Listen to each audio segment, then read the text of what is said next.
और राहुल से खनक के आंसू बर्दाश्त नहीं हो रहे थे। हमेशा चहकने वाली खनक इतना रोज हो रही थी। इसीलिए रोहन ने एक बार खनक के सर को सहलाया और स्वीटी को खनक का ख्याल रखने का इशारा करके चला गया। राहुल ने भी स्वीटी को इशारा किया तो स्वीटी ने हाँ में अपनी पलकें झपका दी। उसके बाद राहुल भी रूम से निकल गया। वहीं स्वीटी खनक को शांत कर रही थी। वो भी बर्दाश्त नहीं कर पा रही थी खनक के आंसुओं को, तो वो उसे समझाते हुए बोली, खनक सब चले गए हैं, अब तू बता कि क्या चल रहा है तेरे दिल में, क्योंकि सब ठीक है और तू फिर भी इतना रो रही है। हुआ क्या है? वो जा चुका है। ये सुनकर खनक थोड़ी सी शांत हुई और स्वीटी की तरफ देखकर बोली, दीप वो मुझे उससे बोला ही नहीं जा रहा था। वो समझ नहीं पा रही थी जो उसने कुछ वक्त फील किया था। वो हकला रही थी तो स्वीटी ने हाँ में सर हिलाते हुए खनक के बालों को सहलाया तो वो बोली, वो यस। इतना बोलकर वो फिर से रोने लगी तो स्वीटी ने फिर से उसे गले लगा लिया और उसके सर को सहलाते हुए बोली, खनक अगर तू नहीं बताएगी तो मैं कैसे तुझे बताऊंगी कि तेरा रोना सही है भी या नहीं। ये सुनकर खनक फिर से स्वीटी से अलग हुई और बोली, दी उसने मुझे हाथ लगाना चाहा, इनफैक्ट हाथ लगाया और वो भी बहुत अजीब तरीके से। खनक की बात सुनकर स्वीटी एक पल के लिए शॉक्ड हो गई। फिर वो खुद को रिलैक्स करके बोली, नहीं खनक, तुझे एएसएस के बारे में पता नहीं है? अरे लड़कियां उसके पीछे दीवानी रहती है और मैंने सुना है कोई कितना भी खूबसूरत हो, अचिंत्य से शेखावत किसी की तरफ देखता भी नहीं है। तो तू शांत हो जा, ऐसे ध्यान दे दिया होगा या फिर उसके दिमाग में कुछ और आ गया होगा। तू ध्यान मत दे, वो तो तुझे तुरंत ही भूल जाएगा। ये सुनकर खनक थोड़ा रिलैक्स हुई और बोली, आप सच बोल रही हो ना दी? ये सुनकर स्वीटी ने हाँ में सर हिला दिया और बोली, पागल, इतनी सी बात के लिए रोई जा रही थी? अब सो जा, गया तेरा डेविल जिसके बारे में तू इतना सोच रही थी। ये सुनकर खनक स्वीटी को घूरने लगी तो स्वीटी अपने कान पकड़कर बोली, अच्छा बाबा सॉरी, नहीं है वो तेरा डेविल, अब सो जा मेरी माँ, सब ठीक है। इतना बोलकर स्वीटी सो गई लेकिन खनक की आंखों में दूर दूर तक नींद नहीं थी। उसे बार बार अचिंत्य का चेहरा दिखाई दे रहा था। वो अपने मन में बोली, दी सही ही तो कह रही है, वो इतना गुड लुकिंग, चार्मिंग, हैंडसम और रिच है, उसके आगे पीछे तो कितनी सारी खूबसूरत लड़कियां घूमती होगी, तो वो मुझे क्यों टच करना चाहेगा? और फिर जब वो खूबसूरत लड़कियों की तरफ देखता ही नहीं तो मुझे क्यों देखेगा? फिर वो थोड़ा सा रुक कर बोली, सच में कुछ ज़्यादा ही सोच रही हूँ, शायद इसीलिए क्योंकि कभी किसी ने ऐसे टच नहीं किया है मुझे। चल छोड़ खनक, तू भी ना कुछ ज़्यादा ही दिमाग लगाती है, और वैसे भी तू किसी से डरती थोड़ी ना। ये सब सोचते हुए खनक भी जल्दी ही नींद की आगोश में चली गई। ASS mention. इधर अचिंत्य भी आया और कुशन को अपने पेट के नीचे रखकर लेट गया और खनक के बारे में सोचने लगा। ना चाहते हुए भी अचिंत्य की आंखों में खनक का चेहरा घूम रहा था। उसकी आंखें, उसके होठ चाह कर भी अचिंत्य खनक को अपने दिमाग से नहीं निकाल पा रहा था। खनक बस गई थी उसकी नजरों में।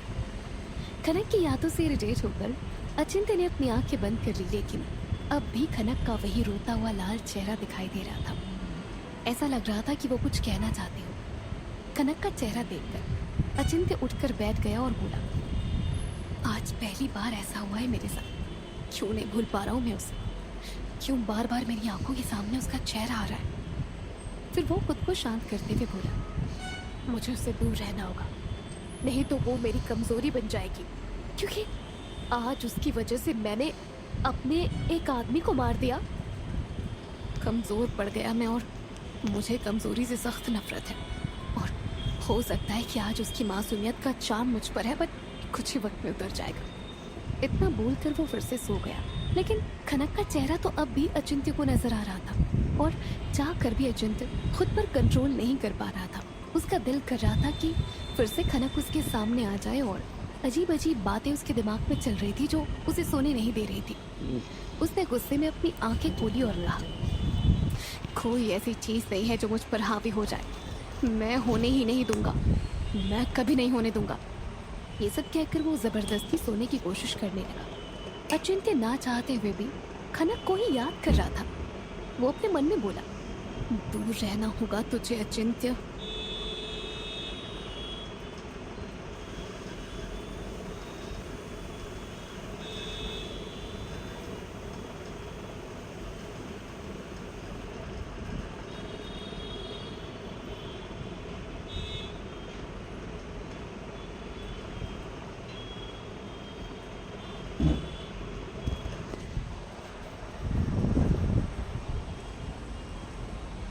इस लड़की से वरना ये तेरी कमजोरी बन जाएगी और तू कभी कमजोर नहीं पड़ सकता, कभी नहीं। इतना बोलकर उसने बगल में ड्रॉर में रखी स्लीपिंग पिल्स ली और खाकर सो गया। उसे आदत थी स्लीपिंग पिल्स की, उसके बिना उसे नींद नहीं आती थी। उसके सो जाने के बाद वहाँ पर लकी आया और रोज की तरह अचिंत्य को अच्छे से सुलाकर उसे ब्लैंकेट से कवर करके जाते हुए अचिंत्य को देखकर अपने मन में बोला, मुझे ऐसा क्यों लग रहा है कि वो लड़की आपकी नज़रों में बस गई है। पर अगर ऐसा है एएसएस, तो मैं चाहूँगा कि वो आपकी ज़िंदगी में आ जाए, ताकि उसके आने से ही आप एक नॉर्मल इंसान के जैसे जीने लगें और आपका पत्थर दिल थोड़ा सा पिघल जाए। शायद कोई अपना आपकी ज़िंदगी में आएगा तो आपको थोड़ा सुकून मिले, क्योंकि बिना किसी अपने के तो सुकून कहीं नहीं मिलता। इतना बोलकर लकी ने दरवाज़ा लॉक किया और अपने रूम की तरफ चला गया। सुबह का वक्त खनक का घर। खनक कसमसाते हुए उठी तो देखा कि स्वीटी अभी सो रही थी। ये देखकर उसके चेहरे पर एक मुस्कान आ गई। वो स्वीटी को उठाते हुए बोली, दीप प्लीज उठ जाओ ना, मेरी फंक्शन की ड्रेस को फिक्स कर दो ना प्लीज दीप, आज ही चाहिए। ये सुनकर स्वीटी अलसाई हुई आवाज़ में बोली, खनक इतनी सुबह सुबह परेशान मत करना, सोने दे और तू भी सो जा। ये सुनकर खनक ने जल्दी से अपने बालों का जूड़ा बना लिया, लेकिन उसके कुछ बाल अभी आगे उसके चेहरे पर दिखे हुए थे। तभी फिर से उसने स्वीटी को देखा और मुस्कुरा दी। वो अपने कपड़े लेकर वॉशरूम में जाने लगी थी, तभी उसकी नज़र सामने मिरर पर पड़ी तो उसे अचिंत्य का चेहरा याद आ गया कि कैसे अचिंत्य उसे देख रहा था, उसके होठों को टच कर रहा था और आखिर में कैसे उसके आंसुओं को पोंछा था। अचिंत्य के टच को याद करके वो एक बार फिर से सहम गई। फिर वो खुद को देखकर अपने मन में बोली, महादेव करे कि मुझे आपका चेहरा कभी न देखना। नफरत है मुझे आपसे, शैतान है आप जैसे इंसान से अच्छे हैवान होते हैं। इतना बोलकर वो वॉशरूम में चली गई, लेकिन उस बेचारी को नहीं पता था कि सच में उसका पाला इस बार डेविल से पड़ा है और डेविल एक बार जो चाहे उसे हासिल करके रहता है। और फिर यहीं से उसकी किस्मत जुड़ चुकी थी। दोनों भी एक दूसरे से दूर रहना चाहते थे, लेकिन कहते हैं ना, जिसकी किस्मत आपस में टकरा जाती है तो उन्हें भी बार बार आपस में टकराना होता है। कुछ वक्त में तैयार होकर खनक बाहर आ गई और स्वीटी की तरफ देखकर बोली, दीप प्लीज उठ जाओ, मैं कॉलेज जा रही हूँ। और हाँ, प्लीज राहुल और रोहन भैया के साथ कॉलेज आना, आज मेरा परफॉर्मेंस है और मेरी ड्रेस लेकर आना। ये सुनकर स्वीटी अचानक से उठ गई और बोली, मैं तो भूल ही गई थी कि आज मेरी खनक की परफॉर्मेंस है। यार मैं भी ना, तू ना कॉलेज जा, मैं तेरी ड्रेस फिक्स करके वहीं ले आऊँगी, तू टेंशन मत ले, मैं टाइम पर आ जाऊँगी। ये सुनकर खनक बोली, दी जल्दी करना प्लीज। इतना बोलकर खनक चहकते हुए निकल गई। इधर राहुल और रोहन दोनों तैयार हो रहे थे अपने अपने ऑफिस जाने के लिए कि तभी रोहन अपने शूज पहनते हुए बोले, राहुल मुझे लगता है कि खनक को कुछ दिनों के लिए हमें कहीं दूर रखना चाहिए, क्योंकि कल वो एएसएस जैसे उसे देख रहा था मुझे अजीब लगा। वैसे भी वो शैतान है और ये बड़े लोगों का कुछ भरोसा नहीं कर सकते। ये सुनकर राहुल बोला, भाई मुझे भी ऐसा ही लगता है, लेकिन खनक को तो आप जानते ही हो, वो नहीं मानेगी, जिद्दी है, वो बोलेगी कि हम क्यों डरें। ये सुनकर रोहन कुछ सोच कर बोला, हाँ लेकिन हम उसे नहीं बताएंगे कि हम क्यों उसे भेज रहे हैं। उसे हम स्वीटी के साथ नाशिक वाली बुआ के पास भेज देंगे कुछ दिनों के लिए, काम भी हो जाएगा और उसे पता भी नहीं चलेगा। ये सुनकर राहुल खुश होकर बोला, ये आइडिया अच्छा है भाई, आज ही आकर पापा और बड़े पापा से बात करते हैं और खनक से भी। ये सुनकर रोहन ने बस एक छोटा सा कह दिया और दोनों ही नीचे आए और ब्रेकफास्ट करके अपने अपने ऑफिस के लिए निकल गए। वो तरफ कॉलेज, सब अपनी अपनी परफॉर्मेंस की तैयारी कर रहे थे। शो शुरू होने वाला था, कुछ तैयार हो रहे थे, कुछ बाहर घूम रहे थे, कुछ नर्वस थे तो कुछ अपनी परफॉर्मेंस को लेकर एक्साइटेड थे। लेकिन खनक बहुत परेशान हो रही थी कि तभी वहाँ पर श्रेया आ गई और बोली, ओए मेरी हीरोइन, क्या हुआ? तेरा मुंह क्यों लटका हुआ है? इतनी उदासी क्यों छाई हुई है? डर लग रहा है क्या? ये सुनकर खनक मुंह बनाकर बोली, यार स्वीटी दी को कहा था मैंने कि मेरी ड्रेस फिक्स कर दे, और उन्होंने कहा था शो शुरू होने से पहले ही आ जाएंगे, लेकिन अभी तक नहीं आए हैं। यार मैं क्या पहनूं?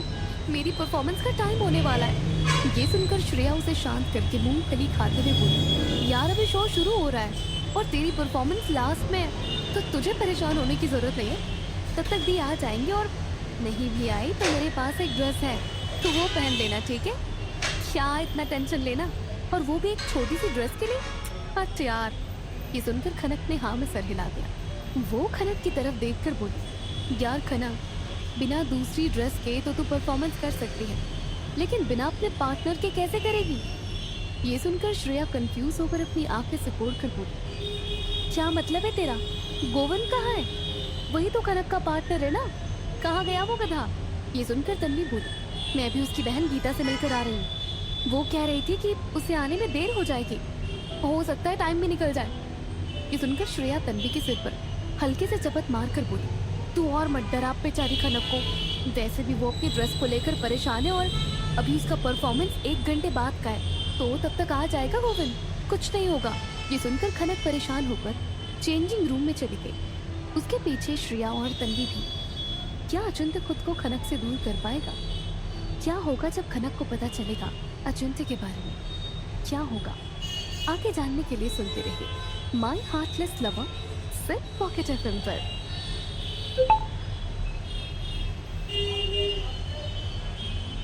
इधर शरद, निखिल और सचिन गेट पर खड़े थे। निखिल शरद की तरफ देखकर बोला, क्या प्लान है भाई तेरा, कुछ बोलेगा? शरद एक खतरनाक स्माइल के साथ सिगरेट के कश लेते हुए बोला, आने दे उस घन चक्कर गोविंद को। खनक ने जानबूझकर उसे पार्टनर बनाया। वो जानती थी ना कि ये गोविंद बहुत सीधा साधा लड़का है, और वो खनक को कभी बुरी नज़र से नहीं देखता है, इसीलिए ही उसने उसे अपना पार्टनर बनाया। तो अब तो देख मैं क्या करता हूँ, उस घोचू के पास तो दिमाग ही नहीं है। लेकिन तभी उन्हें सामने से गोविंद आता हुआ दिखाई दिया, लेकिन सामने शरद और उसके दोस्तों को देखकर वो थोड़ा डर गया, क्योंकि वो शरद को और उसके दोस्तों को अच्छे से जानता था। फिर भी वो डरते हुए दूसरी तरफ से अंदर जाने लगा तो शरद बोला, कहाँ चले गोविंद भैया, हमसे तो मिलते जाओ, ऐसे कैसे एंट्री ले रहे हो? ये सुनकर गोविंद अपनी नजरें झुकाकर डरते हुए बोला, मेरा परफॉर्मेंस है खनक के साथ, मैं वहीं जा रहा हूँ, मुझे जाने दो, नहीं तो परफॉर्मेंस मिस हो जाएगी। इतना बोलकर गोविंद कुछ सोचकर भागने लगा, क्योंकि वो समझ गया था कि शरद और उसके दोस्तों के इरादे ठीक नहीं थे। वो कुछ तो गलत प्लान करके बैठे हुए थे। लेकिन जैसे ही वो भागा, शरद बोला, पकड़ो बे साले के पैर में पर लगे हुए हैं, भागने ना पाए, आज तो इसके साथ खनक को भी बताना है। ये सुनकर निखिल और सचिन ने गोविंद को पकड़ लिया और अपने साथ ले गए। गोविंद चिल्ला रहा था, मुझे छोड़ दो, जाने दो। लेकिन शरद ने एक नहीं सुनी और गोविंद को उठाकर वो लोग उसे कार की तरफ जाने लगे। फिर वो गोविंद को देखकर हल्की सी मुस्कान के साथ बोला, अब कैसे डांस करेगी मिस खनक त्रिपाठी? अब तो बस मैं ही एक ऑप्शन हूँ तुम्हारे पास। अब आएगा मजा जब मैं तुम्हारे करीब आऊंगा और तुम चाहकर कुछ नहीं कर पाओगी रानी। वही चेंजिंग रूम में खनक श्रेया का दिया हुआ ड्रेस ट्राई कर रही थी। वो एक स्लीवलेस ब्लाउज के साथ लॉन्ग स्कर्ट थी जिस पर एक नॉर्मल सा दुपट्टा था, लेकिन वो ड्रेस काफी अच्छी लग रही थी। खनक उसे पहन रही थी। श्रेया और तन्वी किसी का परफॉर्मेंस देखने गए थे और इधर खनक कब से अपनी ब्लाउज की डोरी बांधने की कोशिश कर रही थी, लेकिन उसका हाथ पहुंच ही नहीं रहा था। इधर नए जज भी आने वाले थे। सब नए जज का बहुत बेसब्री से इंतजार कर रहे थे कि तभी सबका इंतजार खत्म हुआ और न्यू जज ने एंटर किया।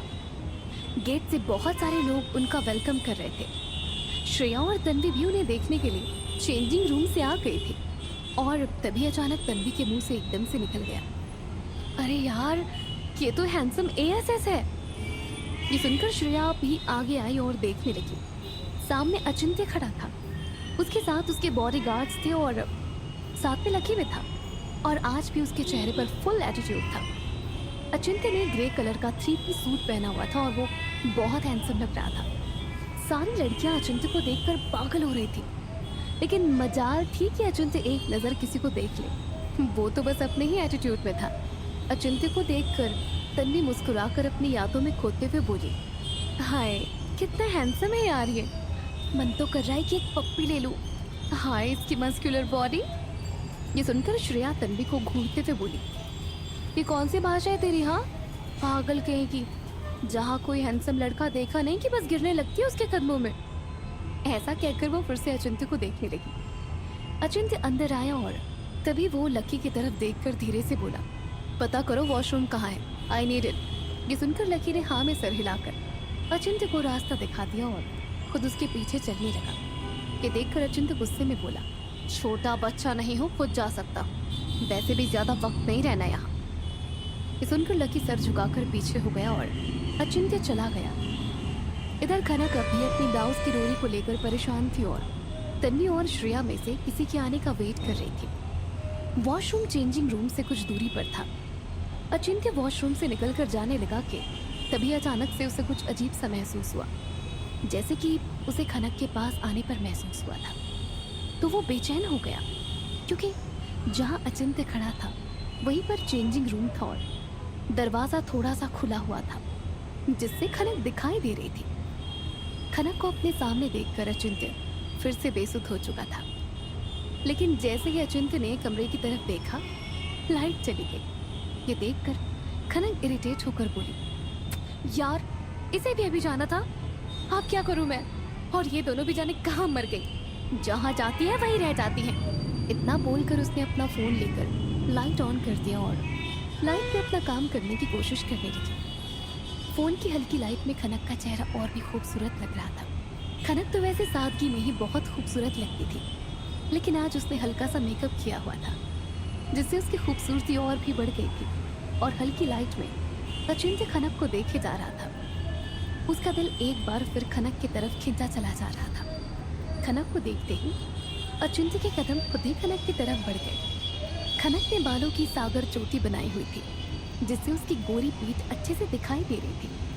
स्कर्ट ऐसा था कि उसमें खनक का पेट और उसकी कमर खुली हुई थी, लेकिन उसकी लेंथ उसके पैरों को पूरा कवर कर रही थी। खनक अभी फिलहाल के लिए अपने झुमके खोज रही थी कि तभी अचानक अचिंत्य ने पीछे से खनक की कमर पर हाथ लगाते हुए उसके पेट को पकड़ लिया। खनक को जब किसी के हाथ अपने पेट पर महसूस होने लगे तो उसने जल्दी से पलट कर देखना चाहा, लेकिन इसके पहले ही अचिंत्य उसकी पीठ से लगकर खड़ा हो गया और खनक की पीठ को कसकर अपने सीने से चिपका लिया। ये देखकर खनक घबरा कर बोली, कौन है? कौन है? छोड़ो मुझे, नहीं तो मैं चिल्लाऊंगी, सिक्योरिटी को बुलाऊंगी। लेकिन अचिंत्य तो खनक को छोड़ ही नहीं रहा था और ना ही कुछ बोल रहा था। वो फिर से खुद को भूल गया था। जब खनक ने देखा कि वो इंसान अभी उसे नहीं छोड़ रहा था तो उसने अपना हाथ उठाकर उसे धकेलने की कोशिश की, लेकिन जैसे ही उसने अपना हाथ अपने पीछे खड़े आदमी को धकेलने के लिए उठाया तो अचिंत्य ने झट से उसका हाथ कसकर पकड़ लिया और नीचे कर दिया। फिर पीछे से उसके गाल के पास अपने होंठ ले जाकर उसके गाल को अपने होठों से रगड़ने लगा। अचिंत्य के ऐसा करने से खनक को ऐसा लग रहा था कि उसकी बॉडी में जान ही नहीं बची थी। वो सहम गई थी और डर से वो कुछ कर ही नहीं पा रही थी। फिर अचिंत्य अपने होठों से उसके गाल को रगड़ते हुए उसके गले पर आया और उसके गले को अपने होठों से रगड़ने लगा। फिर उसके गले पर से वो उसकी पीठ पर आ गया और उसकी पीठ को अपने होठों से रगड़ने लगा और खनक की कमर को अपने हाथों से और कसकर पकड़ने लगा। अचिंत्य के होठ जहाँ जहाँ खनक को टच कर रहे थे, खनक खुद में ही सिमटी जा रही थी। उसे समझ ही नहीं आ रहा था कि वो क्या करे। उसकी सांसें थम चुकी थी, लेकिन अचिंत्य का मन तो इतने में भी नहीं मान रहा था। वो खनक को पूरी तरह से पा लेना चाहता था, इसीलिए उसने उसके ब्लाउज को उसके कंधे पर से नीचे से सरका दिया था और उसके कंधे को अपने होठों से टच करने लगा। अचिंत्य अभी खनक के कंधे पर किस कर ही रहा था कि तभी लकी की आवाज़ आई, एएसएस कहाँ हो आप?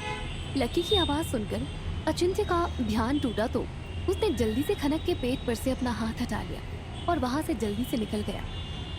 अचिंत्य के जाते ही लाइट आ गई, लेकिन खनक की सांसें अब भी रुकी हुई थी। वो पसीने से भीग गई थी, उसकी हालत खराब हो चुकी थी और धड़कनें बढ़ी हुई थी। तभी वहाँ पर स्वीटी आ गई और एक बैग रखते हुए बोली, खनक ये ले, मैंने तेरी ड्रेस फिक्स कर दी है, तू पहन ले और देख टाइम पर आ गई हूँ, तो गुस्सा मत करना। लेकिन खनक तो जैसे कुछ सुन ही नहीं पा रही थी। ऐसा लग रहा था कि उसे सांप सूंघ गया था। खनक को ऐसे देखकर स्वीटी को अजीब लगा तो वो खनक के कंधे पर हाथ रखकर धीरे से बोली, खनक क्या हुआ? तू कुछ बोल क्यों नहीं रही है? बोल ना। स्वीटी की आवाज़ सुनते ही खनक अपने सेंस में आ गई और तुरंत स्वीटी के गले लगकर रोने लगी। ये देखकर तो स्वीटी के होश ही उड़ गए। वो समझ ही नहीं पा रही थी कि अचानक खनक को हुआ क्या। कभी भी परफॉर्मेंस के पहले खनक को उसने नर्वस होते हुए नहीं देखा था और आज वो रो रही थी। उसे ऐसे घबराया हुआ और रोते हुए देखकर स्वीटी उसका सर सहलाते हुए बोली, खनक क्या हुआ? कुछ तो बोल। ये सुनकर खनक बोली, दी वो फिर से आए थे और एक और बार उन्होंने मुझे हाथ लगाने की कोशिश की थी। ये सुनकर स्वीटी कंफ्यूज होकर बोली, कौन आया था खनक? पूरी बात बताना। स्वीटी अचिंत्य को भूल ही गई थी। तभी खनक स्वीटी से दूर होकर अपने आंसुओं को पोंछ कर बोली, वही अचिंत्य से शेखावत, वो शैतान। फिर अचिंत्य जब आया और उसने जैसे खनक को हाथ लगाया था, उसका अंदाज वो सब खनक ने स्वीटी को बता दिया। ये सुनकर स्वीटी उसे देखकर बोली, खनक तुझे कैसे पता कि वो एएसएससी था? मैं यहाँ आई तो यहाँ की इलेक्ट्रिसिटी गड़बड़ हो गई थी, कुछ नजर नहीं आ रहा था, तो तू ऐसे श्योर नहीं हो सकती ना? कोई और भी तो हो सकता है ना? ये सुनकर खनक बोली, नहीं थी, वही थे। उनकी सांसें मेरे ऊपर चल रही थी। वो उनका हाथ लगाना और मुझे अपने होठों से। इतना बोलकर वो फिर से सिसकने लगी। स्वीटी उसे अपने सीने से लगाकर चुप कराते हुए बोली, अब चल तू रेडी हो जा, तेरी परफॉर्मेंस है ना, भूल जा सब कुछ नहीं हुआ है तेरे साथ, सब ठीक है, वो गया। अब तुझे अपनी परफॉर्मेंस पर फोकस करना है ना, वो खराब नहीं होनी चाहिए। ये सुनकर खनक ने हाँ में सर हिला दिया और तैयार होने के लिए स्वीटी से ड्रेस ले लिया और तैयार होने लगी और वहीं स्वीटी उसकी हेल्प करने लगी। इधर अचिंत्य आकर अपनी सीट पर बैठ गया, लेकिन वो खनक के बारे में सोच रहा था। उसका हल्की रोशनी में खूबसूरत सा चेहरा और उसकी मासूमियत। उसके बारे में सोचते हुए अचिंत्य अपने मन में बोला, मैं क्यों उसके करीब जाने से खुद को रोक नहीं पा रहा हूँ? क्यों मैं उसके लिए इतना पागल हो रहा हूँ? क्यों वो मेरे दिल? फिर वो खुद को ही करेक्ट करके बोला, नहीं, दिल नहीं दिमाग, मेरे दिमाग से क्यों नहीं जा रही है वो। फिर वो खुद को शांत करके बोला, नहीं, आप मैं यहाँ और नहीं रह सकता, नहीं तो मैं उसके साथ पता नहीं क्या कर दूंगा। नहीं, मैं ऐसे किसी के सामने कमज़ोर नहीं हो सकता, मुझे यहाँ से निकलना होगा। इतना बोलकर उसने लकी की तरफ देखा और कहा, लकी, मुझे यहाँ से जाना है, लेट्स गो। ये सुनकर लकी ने बिना कुछ बोले हाँ में सर हिला दिया और अचिंत्य भी उठ गया। लेकिन जैसे ही वो जाने लगा कि तभी स्टेज पर खनक का नाम अनाउंस हुआ। खनक का नाम सुनते ही अचिंत्य ने आंखें बंद कर ली और फिर से अपनी सीट पर बैठ गया, क्योंकि उसके कदम आगे बढ़ ही नहीं रहे थे। वो मजबूर हो गया था। ये देखकर लकी को बहुत अजीब लगा, लेकिन उसमें बोलने की हिम्मत तो थी नहीं, तो वो भी चुपचाप खड़ा हो गया। क्या राहुल और रोहन कर पाएंगे खनक को अचिंत्य से दूर? क्या शरद का प्लान होगा कामयाब? क्या होगा जानने के लिए सुनते रहिए माई हार्टलेस लवर, सिर्फ पॉकेट एफएम पर। तभी स्टेज के पर्दे साइड हो गए और सामने एक लड़की सबकी तरफ पीठ करके खड़ी थी। वो कोई और नहीं खनक ही थी, क्योंकि उसका ही नाम अनाउंस हुआ था। खनक सबकी तरफ पीठ करके अपने हाथों को ऊपर करके और अपनी कमर को एक साइड लटकाकर स्टाइल में खड़ी थी। उसने लाइट येलो कलर की वही सेम ड्रेस पहनी थी जो दीपिका पादुकोण ने मनवा लागे गाने में पहनकर डांस किया था, लेकिन वो बहुत खूबसूरत लग रही थी और उस ड्रेस में उसका चेहरा और मासूम लग रहा था, और उसके बालों की लट जो आगे की तरफ थी वो उसके चेहरे पर आकर उसके चेहरे को और भी खूबसूरत बना रहे थे। इधर चेंजिंग रूम में सब परेशान थे, क्योंकि गोविंद अभी तक नहीं आया था और थोड़ी ही देर बाद स्टेज पर उसकी एंट्री थी। स्वीटी परेशान होकर अपने सिर पर हाथ रखकर बोली, अगर पार्टनर नहीं होगा तो मेरी खनक की परफॉर्मेंस खराब हो जाएगी, कुछ तो करना होगा। अब इतनी जल्दी पार्टनर कहाँ से लाए? और खनक को पता भी नहीं है तो वो तो वेट करेगी, वरना अगर उसे पता होता तो शायद अकेले हैंडल करने की कोशिश करती। ये सुनकर श्रेया बोली, "अब मेरे पास एक पार्टनर है मेरी खनक के लिए जो उसके लिए बेस्ट पार्टनर साबित होगा।" ये सुनकर तन्वी अपना नाखून चबाते हुए बोली, "कौन है जो खनक के साथ बिना किसी प्रॉफिट के डांस करेगा?" ये सुनकर श्रेया मुस्कुराने लगी। वहीं दूसरी तरफ अचिंत्य खनक को देखकर अपनी पलकें तक झपकाना भूल गया था। वो बहुत ज्यादा खूबसूरत लग रही थी इस ड्रेस में, और डांस करते हुए स्टेज की लाइट्स के बीच खनक को देखकर ऐसा लग रहा था जैसे आसमान से परी उतरकर खुद खुश होकर नाच रही हो। अचिंत्य खनक पर नजरें टिकाए हुए था। फिर खनक का परफॉर्मेंस शुरू हुआ। सबने एक साथ क्लैप किया, तभी गाना बजा जिस पर खनक को डांस करना था। खनक धीरे धीरे थिरक रही थी कि तभी गाने की लाइन बजने लगी। खनक सच में बहुत अच्छा डांस कर रही थी और अचिंत्य कभी खनक की आंखों को देखता तो कभी उसके लिपसिंग करते होठों को देखता, जिसे देखकर अचिंत्य खुद पर बहुत मुश्किल से कंट्रोल कर रहा था। वो बार बार अपनी जीभ को अपने होठों पर फेर रहा था, जिससे पता चल रहा था कि उसकी नजरें कितनी इंटेंस थी। वहीं अब खनक को पार्टनर की जरूरत थी। वो इधर से उधर देख रही थी लेकिन कहीं कोई दिखाई नहीं दे रहा था। तभी स्टेज पर तन्वी पूरा शाहरुख खान के गेटअप पे आई और खनक को अपनी बाहों में हल्के से थाम कर उसके साथ डांस करने लगी। तन्वी को देखकर एक बार के लिए खनक कंफ्यूज हो गई, लेकिन फिर वो अपने परफॉर्मेंस पर ध्यान देने लगी। खनक डांस कर ही रही थी कि तभी शरद और उसके दोस्त आ गए और अचिंत्य के पीछे वाली सीट पर बैठ गए। शरद बोला, "यार ये कौन बन गया खनक का पार्टनर? हमने तो साले गोविंद को भगा दिया था जिससे मैं खनक को टच कर सकूं, उसका पार्टनर बन सकूं, लेकिन ये कौन आ गया?"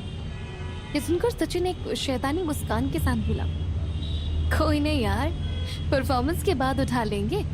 आज देखते कैसे बचेगी हमसे। सब लोग जा चुके हैं, अब इसे बचाने वाला कोई नहीं। अब मुझे खुद से दूर करके दिखाए।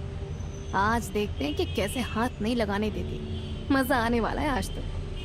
फिर निखिल बोला, "कोई नहीं यारो, अभी फिलहाल तो उसका परफॉर्मेंस देखकर एंजॉय करते हैं।" वो लोग तो अपनी धुन में मस्त थे, लेकिन ये नहीं जानते थे कि अब वो सब किसी की नजरों में आ चुके थे। और वो कौन था? खनक का दीवाना अचिंत्य, जो शायद अब उनके साथ बहुत कुछ बुरा करने वाला था। ये सुनकर अचिंत्य का दिमाग गर्म हो गया था और उसने बस एक नज़र लकी को देखा तो लकी ने सिर्फ हाँ में सर हिला दिया, क्योंकि वो समझ गया था कि उसे क्या करना था। वहीं खनक और तन्वी का डांस चल रहा था और अचिंत्य खनक को देखने का एक भी पल मिस नहीं करना चाहता था, तो वो फिर से खनक की तरफ देखने लगा। तभी तन्वी आगे आकर खनक की कमर पर हाथ रखकर डांस करने लगी। ये देखकर अचिंत्य अपने मन में बोला, "कौन है ये जो खनक से इतना चिपक रहा है? कोई भी हो, बस कल का सूरज इसे नसीब नहीं होगा। इसने अच्छा नहीं किया।" बेचारी तन्वी इस बात से अनजान थी, क्योंकि वो तो अपने दोस्त की मदद कर रही थी। फिर खनक तन्वी का फेस अपने हाथों में भरकर डांस करने लगी। ये देखकर अचिंत्य अपने मन में फिर से बोला, "ये कुछ ज्यादा ही इस लड़के से चिपक रही है। कहीं ये भी तो इसे पसंद नहीं करती। अगर ऐसा है तो बस कुछ घंटे हैं इस लड़के के पास। I will not leave him." वही खनक और तन्वी गाने की लाइन के साथ फिर से डांस करने लगी। फिर खनक तन्वी के आसपास घूमते हुए डांस करने लगी। जैसे ही डांस खत्म हुआ, तन्वी और खनक एक दूसरे के करीब आ गए और एक दूसरे को देखकर मुस्कुरा दिए। ये देखकर अचिंत्य खड़ा हो गया और सख्त भाव से तन्वी को देखने लगा। फिर खनक को देखकर बिना किसी एक्सप्रेशन के ताली बजाने लगा। तभी खनक की नज़र अचिंत्य पर पड़ी तो वो घबरा गई और उसे चेंजिंग रूम की बात याद आने लगी। लेकिन अचिंत्य तो खनक को देख के जा रहा था, लेकिन इस बार उसकी आंखों में गुस्सा भरा हुआ था। फिर शो के होस्ट स्टेज पर आ गए और अचिंत्य को प्राइज देने के लिए स्टेज पर इनवाइट किया। अचिंत्य खड़ा होकर मंच पर गया और बारी बारी से सबको पुरस्कार देने लगा, लेकिन वो किसी को कंग्रेचुलेट नहीं कर रहा था, बस प्राइज देकर अपना चेहरा एटीट्यूड में दूसरी तरफ घुमा लेता था। फिर फर्स्ट प्राइज वाले का नाम अनाउंस हुआ। वो कोई और नहीं बल्कि खनक थी, लेकिन वो अचिंत्य से प्राइज नहीं लेना चाहती थी, क्योंकि वो जानती थी कि अचिंत्य एक घटिया इंसान था और खनक तो उसकी शक्ल तक नहीं देखना चाहती थी। लेकिन फिर भी स्टेज पर तो उसे जाना ही था, तो वो अपनी नज़र झुकाकर स्टेज पर जाने लगी, क्योंकि उसे घबराहट हो रही थी। उसे ऐसे आते हुए देखकर अचिंत्य अपने मन में बोला, "इतना एटीट्यूड, वो भी मेरे सामने। मुझे देखने के लिए सब पागल रहते हैं।" और तुम मुझे एटीट्यूड दिखा रही हो खनक त्रिपाठी, ये सही नहीं है। फिर खनक प्राइज लेने के लिए अचिंत्य के बगल में आ गई। उसे देखते हुए अचिंत्य ने उसे पुरस्कार दिया तो खनक होस्ट की तरफ देखकर बोली, सर मैं चाहती हूँ कि मेरा प्राइज ऐसे लोगों को मिले जिसे यहाँ उसकी सबसे ज्यादा जरूरत हो। ये सुनकर होस्ट बोले, क्या मतलब है तुम्हारा खनक? होस्ट की बात सुनकर खनक ने सामने इशारा किया तो कुछ बच्चे खड़े थे जो देखने में बहुत गरीब लग रहे थे। खनक ने सबको स्टेज पर बुलाया और बोली, मेरा प्राइज ये बच्चे देंगे, इन्हें मुझसे कहीं ज्यादा इसकी जरूरत है।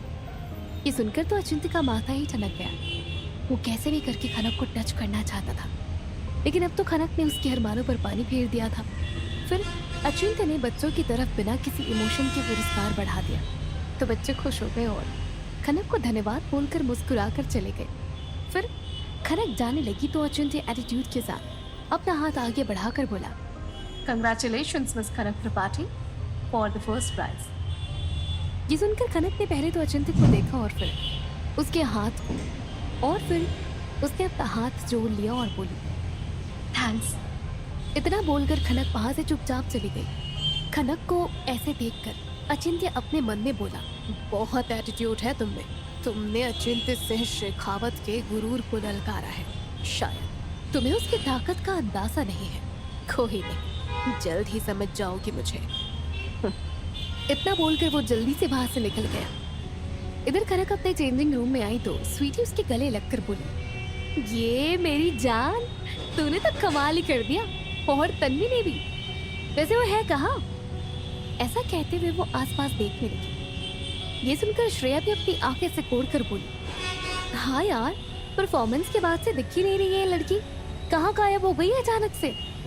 ये सुनकर खनक परेशान हो गई और स्वीटी की तरफ देखकर बोली, अब दी आपको तो पता ही है कि कितनी देर हो चुकी है और तन्वी हमसे मिले बिना तो नहीं जा सकती।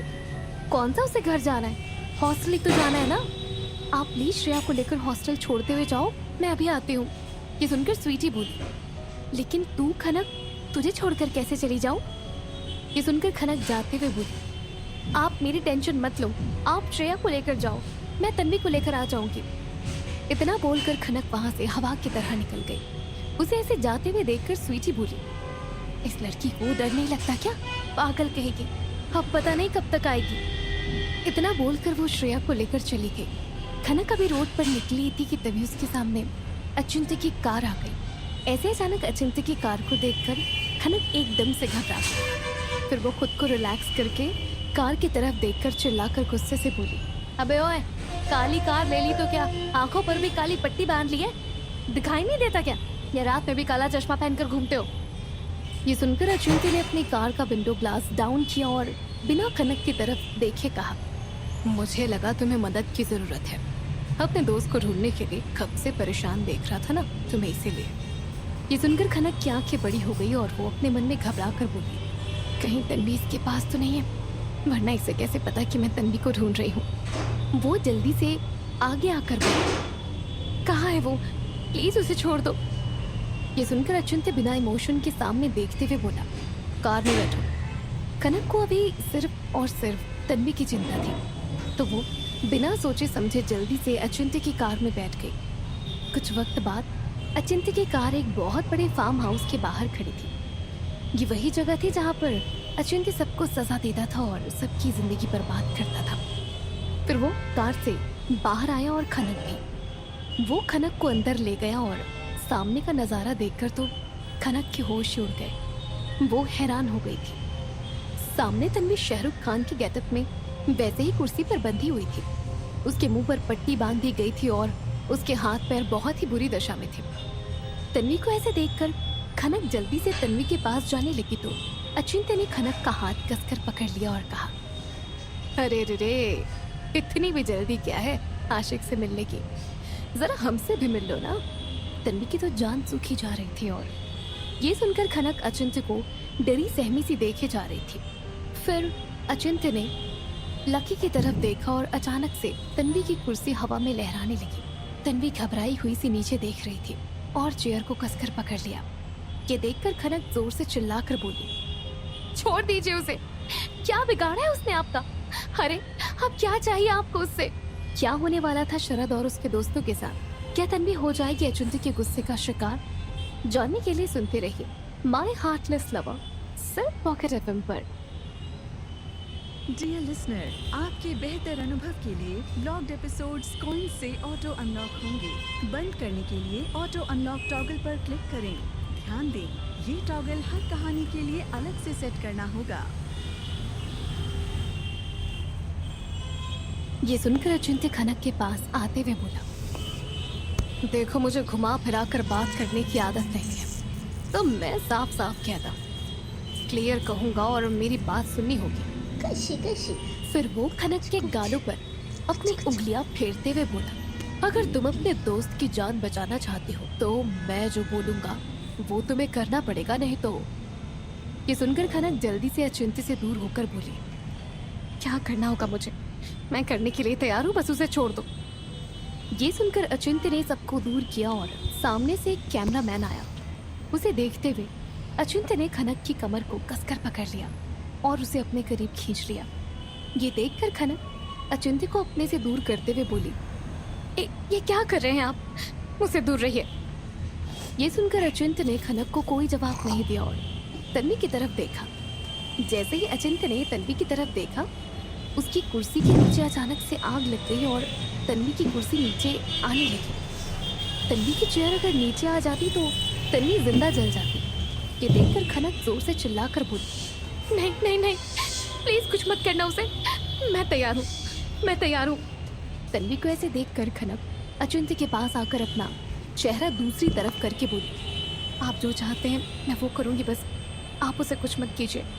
ये सुनकर अचिंत्य ने अपने हाथों से कनक का चेहरा अपनी तरफ किया और कहा, ये लिया ना तुमने सही फैसला, अब तुम्हारी बात मानने के बारे में मैं भी सोच सकता हूँ। इतना बोलकर अचिंत्य अपने पास रखी कुर्सी पर शान से बैठ गया और खनक को खींचकर अपनी गोद में बैठा लिया। खनक अपना सर झुकाए हुए थी क्योंकि वो अचिंत्य का चेहरा नहीं देखना चाहते थे और उसके ऐसे रहने से उसके बाल उसके और अचिंत्य के बीच में आ रहे थे और अचिंत्य उससे इरिटेट हो रहा था।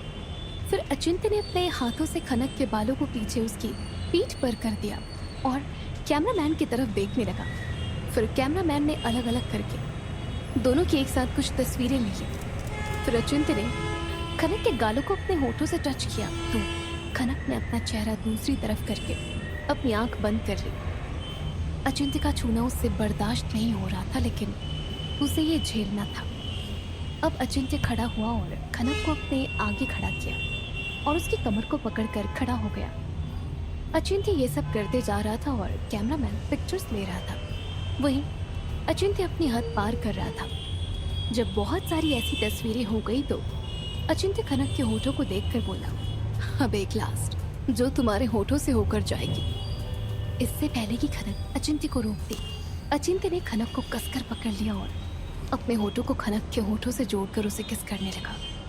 खनक कुछ समझ नहीं पा रही थी, वो बस अचिंत्य से खुद को दूर करना चाहती थी, लेकिन अचिंत्य ने उसके दोनों हाथों को पकड़कर उसकी पीठ से लगा दिया था, जिससे खनक थोड़ा टेढ़ी हो गई थी और अचिंत्य अपने होठों का पूरा जोर खनक के होठों पर दे रहा था। तन्वी भी ये देखकर शॉक्ड थी कि जो अचिंत्य से शेखावत किसी की तरफ देखता भी नहीं था, वो खनक के साथ ये सब करने के लिए पागल हो रहा था या फिर ये सब बस एक अफवाह थी। कुछ वक्त बाद जब अचिंत्य ने खनक को छोड़ा तो उसकी आंखों में आंसू आ गए थे। इसके देखकर अचिंत्य उसके होठों पर अपनी उंगली फेरने लगा, लेकिन तभी खनक ने उसका हाथ झटक कर अपना चेहरा दूसरी तरफ कर लिया। ये देखकर अचिंत्य का गुस्सा बढ़ गया और वो खनक की तरफ देखते हुए बोला, कल सुबह कॉलेज में ये सारी पिक्चर लग जानी चाहिए और जल्दी से इसका भी काम तमाम करो। ऐसा कहते हुए उसने अपने सामने इशारा किया। ये उसने तन्वी के लिए कहा था। ये सुनकर खनक और तन्वी दोनों के होश उड़ गए। खनक जल्दी से बोली, आपने कहा था कि मैं आपकी बात मान लूंगी तो आप इसे छोड़ देंगे, तो प्लीज छोड़ दीजिए, आप ऐसे अपनी बात से पीछे नहीं हट सकते। ये सुनकर अचिंत्य ने खनक को फिर से पकड़ लिया और अपनी एक आई विंक करते हुए कहा, डांस करने का शौक है ना तुम्हें तो जब भी तुम डांस करोगे तो मेरे साथ ही करोगे। ये सुनकर अब खनक को गुस्सा आ रहा था। उसका दिल कर रहा था कि वो अचिंत्य को सुना दे, लेकिन इस वक्त वो मजबूर थी और अचिंत्य उसकी मजबूरी का फायदा उठा रहा था। फिर भी वो चिल्लाकर बोली, आखिर मेरी दोस्त की गलती क्या है? क्यों कर रहे हैं आप ऐसा? आखिर चाहते क्या है आप? ये सुनकर अचिंत्य बड़ी ही स्टाइल से बोली, हो, मैं तो बताना ही भूल गया था। चलो, ये शुभ काम अभी ही कर देता हूँ। ये तुम स्टेज पर बार बार टच कर रहा था, खुद को एहसार के समझ रहा था। दिखा नहीं कैसे तुम्हारे हॉट कमर को बार बार हाथ लगा रहा था। फिर अचिंत्य खनक की कमर को टच करते हुए बोला, यहाँ टच कर रहा था, ऐसे ही ना, ऐसे ही टच कर रहा था ना। और तुम मुस्कुरा रही थी। ये सुनकर खनक कंफ्यूज थी कि आखिर तन्वी से अचिंत्य को किस टाइप की प्रॉब्लम हो सकती थी, और वो खनक के लिए ये सब क्यों बोल रहा था, और वो तन्वी को मार क्यों रहा था। तभी अचानक तन्वी की कुर्सी आग की तरफ तेजी से बढ़ने लगी और तन्वी जोर जोर से चिल्लाने लगी। ये देखकर खनक जोर से चिल्लाकर बोली, नहीं नहीं नहीं, प्लीज मेरी दोस्त को छोड़ दो। देखिए वो बस नॉर्मल डांस था और कुछ नहीं, और आपको क्या फर्क पड़ता है, मेरे साथ कोई भी डांस करे। लेकिन अचिंत्य अपने आगे किसी की सुनता कहा था, पर खनक को कैसे भी करके तन्वी को बचाना ही था, इसीलिए वो भागकर आग के पास जाने लगी। लेकिन अचिंत्य ने उसे कमर से पकड़कर खुद से चिपका लिया और कहा, अभी तो बहुत कुछ देखना है जाने मन। खनक की आंखों में आंसू थे। तन्वी आग में जाने वाली थी, ये देखकर खनक रोते हुए बोली, प्लीज मेरी तन्वी को छोड़ दो, प्लीज। उस बेचारे ने तो बस मेरी हेल्प की थी, मेरा पार्टनर गोविंद नहीं आया था, बस इसीलिए तन्वी ने ये गेटअप लिया था जिससे वो मेरे साथ डांस कर पाए। तन्वी के बारे में सुनकर अचिंत्य के होश उड़ गए थे। उसे समझ नहीं आ रहा था कि आखिर खनक क्या बोल रही थी। क्या सच में अचिंत्य को कोई गलतफहमी हुई थी? तब वो खनक को पकड़कर उसका चेहरा अपनी तरफ करके बोला, क्या कहा तुमने? तन्वी एक लड़की है? तुम्हारे साथ स्टेज पर डांस एक लड़की ने किया था, वो तुम्हारी पार्टनर बनी थी? ये सुनकर खनक रोते हुए ही चिल्ला रही थी, हाँ, ये मेरी तन्वी है जिसने मेरी मदद करने के लिए ये सब किया, और उसके बदले आप उसके साथ ये सब कर रहे हैं, उसे ये सिला मिल रहा है। इतना बोलकर अपने चेहरे को अपने हाथों में भरकर खनक फिर से रोने लगी। ये देखकर अचिंत्य ने हाथ ऊपर की तरफ दिखाया तो तन्वी की कुर्सी को आग पर से ऊपर ले लिया गया। जैसे ही तन्वी को फिर से नीचे किया गया, खनक खुद को छुड़ाकर तन्वी के पास गई और उसे खोलने लगी, लेकिन आग की वजह से तन्वी थोड़ा झुलस गई थी। आग की लपटों ने तन्वी को अपने घेरे में ले लिया था, क्योंकि आग से ज्यादा तो उसके ऊपर आग की लपटों का असर हुआ था और वो बेहोश हो गई थी। ये देखकर खनक पलटकर अचिंत्य को देखते हुए बोली, सच में आप एक शैतान हैं। अगर ये एक लड़का होती तो क्या आप इसे मार देते, सिर्फ मुझे टच करने के लिए? ऐसे तो मेरे साथ कोई और डांस करने वाला था। सबको अपनी तरह समझा है क्या कि सब घटिया होते हैं? आपकी सोच गिरी हुई है। फिर वो तन्वी का चेहरा अपने हाथ में भरकर बोली, ये मेरी तन्वी ही कहती थी कि एएसएस चाहे जैसा भी हो, लेकिन किसी लड़की की तरफ आंख उठाकर नहीं देखते। लेकिन आज इसका भ्रम टूट गया होगा। आपने जो कुछ भी मेरे साथ किया, इसके बाद आपका असली चेहरा मेरे सामने आ गया। अब ये कभी भी नहीं कह पाएगी कि आप जैसे इंसान के अंदर भी एक अच्छाई है। जैसे कि सब कहते हैं कि हर बुरे इंसान के अंदर एक अच्छाई होती है, लेकिन मिस्टर शेखावत, आपके अंदर तो अच्छाई की एक बूंद भी नहीं है। ये सुनकर भी अचिंत्य बिना किसी एक्सप्रेशन के खड़ा था। फिर वो बोला, मुझे किसी के सामने खुद को साबित करने की जरूरत नहीं है।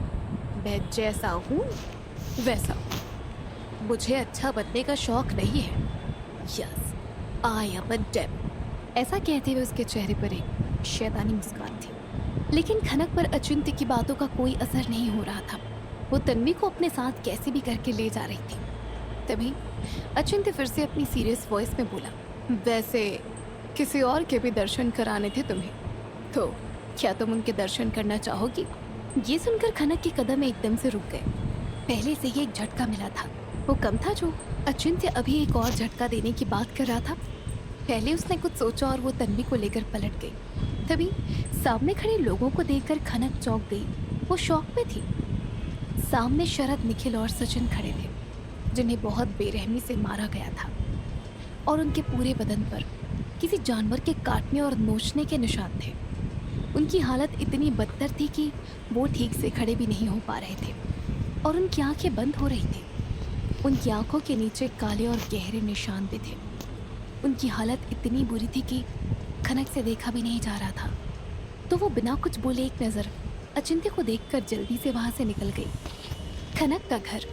खनक जब घर आई तो सब सो चुके थे, लेकिन स्वीटी, रोहन और राहुल नहीं, क्योंकि वो सब खनक का वेट कर रहे थे। खनक ने जब अपने रूम की लाइट ऑन की तो सामने रोहन और राहुल स्वीटी के साथ बिस्तर पर बैठे हुए थे।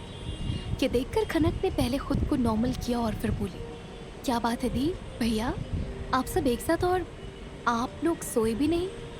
ये सुनकर रोहन खनक को अपने पास बैठाकर बोला, हाँ मैं अपनी बहन से मिलने आया था, क्योंकि कल तू नासिक जा रही है ना स्वीटी के साथ। ये सुनकर खनक शॉक्ड हो गई और बोली, लेकिन क्यों भैया, ऐसे अचानक किसने कहा? मुझे पता भी नहीं चला। ये सब प्लान कब हुआ? और ऐसे कॉलेज के ओपन टाइम में मैं कहीं नहीं जा रही हूँ। ये सुनकर राहुल परेशान होकर बोला, अब चुप हो जा मेरी बोलन मशीन। जब तू ही बोलती रहेगी तो हम सब तुझे कैसे बताएंगे कि तू क्यों जा रही है और हम तुझे क्यों भेज रहे हैं? ये सुनकर खनक चुप हो गई तो रोहन बोला, देख खनक, बुआ जी की तबीयत बहुत ख़राब है और उनके पास कोई नहीं है जो उनकी देखभाल कर पाए। तो तू और स्वीटी कल सुबह की ट्रेन से नासिक जा रहे हो, इसीलिए मैं दोनों को भेज रहा हूँ, क्योंकि मैं जानता हूँ कि तुम दोनों उनका ख्याल रख लोगी। ये सुनकर खनक बोली, तो दी को भेज दो ना, मेरा तो कॉलेज है, मैं नहीं जाने वाली। ऐसा कहकर उसने मुंह बना लिया। ये सुनकर राहुल बोला, यार तू समझ नहीं रही है, ये स्वीटी तेरे बिना नहीं जाएगी, इसका मन ही नहीं लगेगा और फिर बुआ जी तुझे बहुत याद कर रही है।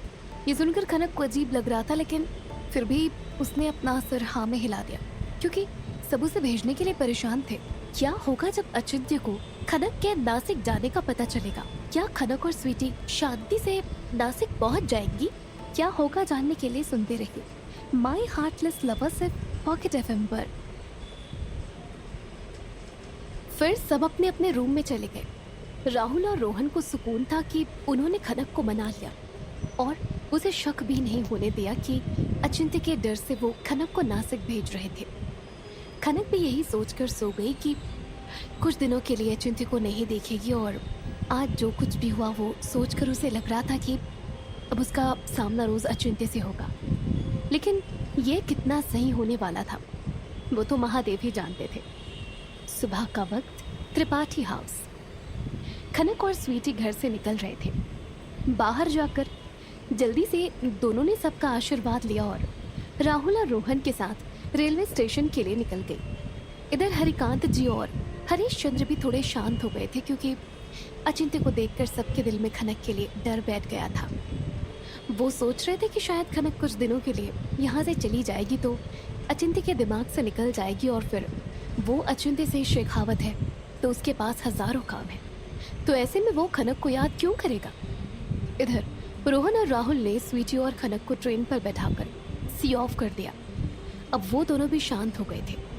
रोहन को लग रहा था कि उन दोनों ने अपनी बहन को सुरक्षित कर दिया था, लेकिन अब आगे क्या होने वाला था वो कोई नहीं जानता था। इधर खनक भी नासिक चली जा रही थी।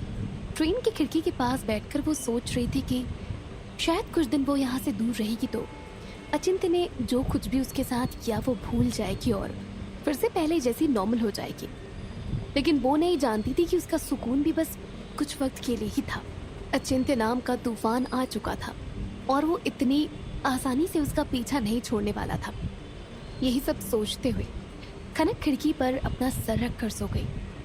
खिड़की से आती हवा उसके चेहरे को टच कर रही थी, जिससे खनक को सुकून मिल रहा था और ट्रेन धीरे धीरे मुंबई से नासिक की तरफ चली जा रही थी। खनक को ऐसे शांत देखकर स्वीटी को भी अच्छा लगा। वो अपने मन में बोली, अच्छा हुआ खनक को पता नहीं चला कि रोहन भैया और राहुल भैया ने उसे मेरे साथ नासिक क्यों भेजा। अगर पता चल जाता तो दुनिया भर का नाटक करती। कभी कहती कि हम डर क्यों रहे हैं और कभी कहती कि हम में हिम्मत नहीं है क्या, जबकि खुद सहमी हुई थी। फिर वो थोड़ा रुक कर बोली, बेचारी बहुत डर गई थी। जो कभी किसी के सामने अपना सर तक नहीं झुकाती थी, उसे एएसएस ने इतना मजबूर कर दिया कि उसने अपने हाथ जोड़ लिए और उसके आगे झुक गई। ऐसा नहीं होना चाहिए था। फिर वो ऊपर देखकर बोली, हे महादेव, मेरी खनक की मासूमियत को ख़त्म मत होने देना। हे भोलेनाथ, बहुत छोटी है अभी वो, ये सब नहीं झेल पाएगी और एक के बाद एक इंसिडेंट हो रहे हैं। अगर इसके साथ ऐसा कुछ फिर से हुआ तो वो अब बर्दाश्त नहीं कर पाएगी। उसे थोड़ी सी हिम्मत दे दो और एएसएस के दिमाग से खनक को निकाल दो। उसकी लाइफ पहले से नॉर्मल कर दो महादेव। अब उसे किसी तरह के झटके नहीं मिलने चाहिए। लेकिन स्वीटी को पता नहीं था कि वो महादेव से वो मांग रही थी जो इम्पॉसिबल था। महादेव की मर्जी के बिना तो एक पत्ता नहीं हिल सकता, और खुद महादेव ने ही तो खनक को अचिंत्य से जोड़ दिया था। महादेव चाहते थे कि अचिंत्य और खनक एक दूसरे से जुड़ जाएं। कुछ ही घंटे जल्दी गुजर गए और स्वीटी और खनक की ट्रेन नासिक स्टेशन पर खड़ी थी। स्वीटी ने देखा कि खनक अभी बच्चों की तरह सो रही थी। उसके चेहरे पर दुनिया भर की मासूमियत थी, तो स्वीटी खनक को जगाने लगी और बोली, खनक आ गए हम, उठ जाना, कितना सोएगी, रात नहीं हुई है खनक, उठ जा कुंभकर्ण की बहन, उठ जा। स्वीटी की आवाज़ सुनकर खनक ने अपनी आंखें खोली और अंगड़ाई लेते हुए बोली, दी आँख है क्या, मोहित आया है क्या हमें लेने? वो तो गधा है, बचपन से ही ऐसा है, शायद अब तक नहीं आया होगा। ये सुनकर स्वीटी बैग लेते हुए बोली, चल ट्रेन से नीचे जाएंगे तब ना पता चलेगा, पहले से ही बड़बड़ाना शुरू हो गया तेरा। तेरी ये आदत कब जाएगी? क्या पता वो आया हो, पर इसके लिए हमें उसे खोजना पड़ेगा। फिर दोनों अपना अपना लगेज लेकर ट्रेन से नीचे स्टेशन पर उतर गई और तभी पीछे से आवाज़ आई, खनक स्वीटी, मैं यहाँ हूँ, यहाँ देखो मेरी तरफ पलट कर। ये सुनकर खनक और स्वीटी ने पलट कर देखा तो सामने एक लंबा सा सांवला सा लड़का खड़ा था, जिसकी आंखों पर सन ग्लासेस थे और वो हरे रंग की टी शर्ट और ग्रे कलर का ट्राउजर पहने हुए था। वो भी कुछ खास नहीं, लेकिन अच्छा तो लग रहा था। लेकिन खनक को देखकर उसकी नजरें खनक पर से हट ही नहीं रही थी। वो खनक को देखते हुए अपने कदम बढ़ाकर खनक और स्वीटी के पास आकर बोला, हे मैम मोहित, तुम दोनों को याद है ना? मैं तुम्हें भी पहचान नहीं पाता, लेकिन अभी रोहन ने मुझे तुम दोनों की फ़ोटो व्हाट्सएप की। पता है, भरोसा ही नहीं हो रहा था कि तुम दोनों इतनी अच्छी लगोगी, लेकिन सामने से तो और भी ज़्यादा अच्छी लग रही हो। ये फ़ोटो देख कर ही पहचाना मैंने तुम दोनों को। ये सुनकर स्वीटी तो हल्का सा मुस्कुरा दी, लेकिन खनक ने मुंह बना लिया और अपना चेहरा दूसरी तरफ करके धीरे से मुंह टेढ़ा करके बोली, हाँ तुम्हें कैसे भूल सकते, बचपन में तुम ही तो थे जो हम सबके हिस्से का भी खा जाया करते थे, मोटू कहीं का। ये सुनकर मोहित बोला, कुछ कहा तुमने खनक, कुछ बोला क्या मुझसे? ये सुनकर खनक अपने दांत दिखाते हुए बोली, बचपन में तो सर के पास खड़े होकर चिल्लाना पड़ता था, तब भी तुम नहीं सुनते थे। आज तो बड़ा कान लगाकर सुन रहे हो। कान का इलाज करवाया क्या, गोबर कहेंगे? पता नहीं इसकी चेप वाली आदतें जाएंगी भी या नहीं, या ये ऐसे ही रहने वाला है लाइफ टाइम। ये सुनकर मोहित मुस्कुरा दिया, क्योंकि वो खनक के साथ बहस नहीं करना चाहता था। तो उसने एक नज़र खनक को देखा और कहा, बचपन में भी तुम तीखी मिर्ची थी और आज भी हो, लेकिन अब हॉट हो गई हो, और पहले से कहीं ज़्यादा खूबसूरत भी। ये सुनकर खनक बोली, हाँ ये तो है, लेकिन बच कर रहना, कहीं ये हॉटनेस तुम्हें जला ना दे। और वैसे भी तुम्हें तीखा बचपन से पसंद नहीं है, भोंदू कहेंगे। चलो अब घर। स्वीटी ने जब देखा कि बात हद से ज़्यादा आगे बढ़ रही है तो वो बीच में आकर बोली, अब बस भी करो तुम दोनों, अब बाकी बात घर चल कर होगी। अब घर चले या यही सारी लड़ाई कर लेनी है? अब बच्चे नहीं रह गए हो जो छोटी छोटी बातों पर लड़ते रहोगे। थोड़ा तो बड़े हो जाओ तुम दोनों, थोड़ा तो मैच्योर हो जाओ यार। ये अब स्वीटी दोनों के झगड़े से इरिटेट होकर बोल रही थी। ये सुनकर मोहित ने हाँ में सर हिला दिया, तो खनक ने मोहित को अपनी जीभ दिखाकर इरिटेट कर दिया, क्योंकि उसकी तो आदत थी ना हारने की। ये देखकर स्वीटी अपने मन में बोली, चलो मोहित की वजह से ही सही मेरी खनक थोड़ी सी नॉर्मल तो हुई। अब मुझे पूरा भरोसा है कि खनक नॉर्मल हो जाएगी। और वैसे भी अभी तो आए हैं, अभी बहुत कुछ देखना है, घूमना है और एंजॉय करना है। इन सब में कहाँ वो डेविल याद रहेगा।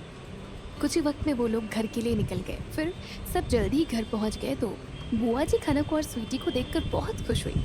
फिर बुआ जी बोली, हाँ मेरे बच्चों, कितना वक्त हो गया था तुम सबको देखे, तुम सबसे मिले।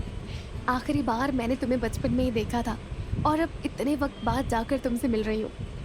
बुआ जी को देखकर खनक और स्वीटी उनके गले लग गई और खनक हल्का सा मुस्कुरा कर बोली, बुआ जी आपको देखकर हमें भी बहुत खुशी हुई, बहुत दिन बाद आए हैं तो आपके हाथों का खाना खाएंगे, खूब घूमेंगे और खेलेंगे और खूब मज़े करेंगे।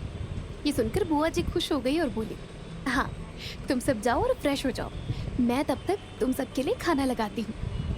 ये सुनकर स्वीटी और खनक फ्रेश होने चली गई, लेकिन मोहित की नज़र तो अब भी खनक पर ही थी। उसने जब से खनक को देखा था अपनी नजरें हटा ही नहीं पा रहा था। वो अपने मन में बोला, यार सोचा नहीं था कि ये इतनी ज्यादा खूबसूरत हो जाएगी। बचपन में थी थोड़ी सी, लेकिन अब तो कयामत हो गई है। कुछ करना पड़ेगा, कोई जुगाड़ बिठाना पड़ेगा कि ये झांसे में आ जाए। इतना बोलकर वो भी अपने रूम में चला गया। कुछ वक्त बाद सब लोग खाने की मेज़ पर आए और खाना खाने लगे। तभी स्वीटी खनक का मूड चेंज करने के लिए बुआ जी की तरफ देखकर बोली, बुआ जी यहाँ पर ऐसा कुछ है जहाँ पर हम घूमने जा सकते हैं? वो क्या है ना, खनक को घूमना बहुत पसंद है और अब जब आए हैं तो ये भी कर लेते हैं। और आपको पता ही है कि हम बहनें बचपन से ही घूमने में कितनी तेज़ हैं। ये सुनकर बुआ जी मुस्कुरा कर बोली, हाँ बेटा, अभी अभी यहाँ पर एक नया मॉल खुला है, मैं भी नहीं गई हूँ, लेकिन सुना है बहुत खूबसूरत है। तो कल तुम दोनों मोहित के साथ चली जाना, बड़ी अच्छी जगह है, बहुत कुछ देखने को मिलेगा। ये सुनकर खनक फिर से धीरे से बोली, इस पकौड़े जैसे शक्ल वाले के साथ जाएंगे? अब तो चाय वाला भी बोलेगा, बेटा चाय ले लो, पकौड़ा तो है ही, तुम्हारे पास उसकी ज़रूरत नहीं है और पैसे भी नहीं देने पड़ेंगे। ये सुनकर स्वीटी को हंसी आ गई और वो अपनी हंसी को कंट्रोल करने लगी, लेकिन मोहित समझ गया था कि खनक ने कुछ तो उसके बारे में कहा है और कुछ उल्टा ही कहा है, क्योंकि स्वीटी ना चाहते हुए भी धीरे से मुस्कुरा रही थी और खनक की तीखी नज़रें मोहित पर थी। लेकिन फिर भी वो इग्नोर करके बोला, तो कल तुम दोनों तैयार रहना, हम मॉल चलेंगे और खूब घूमेंगे और मज़े करेंगे। ये सुनकर स्वीटी ने हाँ में सर हिला दिया, लेकिन खनक के दिमाग में कुछ और ही चल रहा था। वो धीरे से स्वीटी के कान में बोली, मैं तो इसके साथ नहीं जाने वाली, आप देख के जाओ अब मैं इसके साथ क्या करती हूँ, क्योंकि अगर ये हमारे साथ गया तो लोग मॉल देखने की जगह इसे ही देखने लगेंगे। ये सुनकर स्वीटी शॉक्ड हो गई और ऊपर देखकर अपने मन में बोली, हे महादेव, अब आप ही मोहित को खनक से बचा सकते हैं। ये तो पागल लड़की है, ना जाने क्या करने वाली है उसके साथ, पता नहीं बचपन का बदला कब तक लेती रहेगी महादेव। डिनर करने के बाद खनक और स्वीटी जाने लगी तो मोहित मुस्कुराते हुए खनक को देख रहा था। रात का वक्त, एएसएस मेंशन। अचिंत्य अपने सोफे पर बड़े ही स्टाइल से बैठा था और उसके पास करीब 10 आदमी खड़े थे और लक्की उसके बगल में अपना सिर झुकाकर खड़ा था। बहुत देर चुप रहने के बाद अचिंत्य खड़े होकर बोला, अच्छा तो खनक ना कॉलेज में थी और ना घर में थी, ना म्यूजियम में, ना डांस क्लास में, ना मार्केट में और ना ही अपने दोस्तों के घर। आखिर खनक गई तो गई कहाँ? जमीन खा गई कि आसमान निकल गया? खनक को ना पाकर क्या करेगा अचिंत्य? क्या अचिंत्य खनक को खोज पाएगा? और क्या किया होगा अचिंत्य ने शरद और उसके दोस्तों के साथ? जानने के लिए सुनते रहिए माय हार्टलेस लवर सिर्फ पॉकेट एफएम पर। अचिंत्य की इतनी कड़क आवाज सुनकर सब लोग अपना सर झुकाकर खड़े थे और उसके डर से थर थर कांप रहे थे। आज अचिंत्य क्या करने वाला था ये किसी को पता नहीं था,